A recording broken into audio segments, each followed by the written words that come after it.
अल्लाह अकबर, तेरी तक के अदामा में मुरीद हो गए। उस बूढ़ी औरत का किस्सा भी आप नहीं भूल सकते, जो घर का सामान बंद के अपने दरवाजे पे बैठी हुई थी और उसने सुना था मक्के में एक जादूगर आया है जिसे मिलता है उसका दीन छीन लेता है। कहीं ऐसा ना हो कि कहीं उससे मुलाकात हो जाए और वो दीन ही मेरा छीन ले, मुझे शहर छोड़ देना चाहिए। घर के थड़े के ऊपर सामान बांध के बैठी है। हुजूर भी गुजरे, उसने देखा तो कहा, भतीजे ये सामान मेरे सर पे रख दे। हुजूर ने सामान उठाया, देखा तो बोझल था, वजनी था, और बुढ़िया को देखा तो कमजोर थी। तो कहा कि बुढ़िया अगर चाहो तो जहां चाहती हो, मैं खुद ना छोड़ा।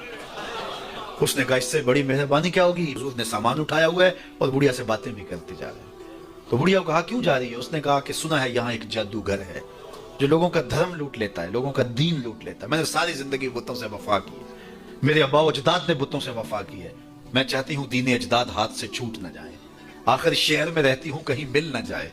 खैर हुजूर ने कुछ नहीं कहा, उसका सामान नहीं फेंक दिया कि ठीक है।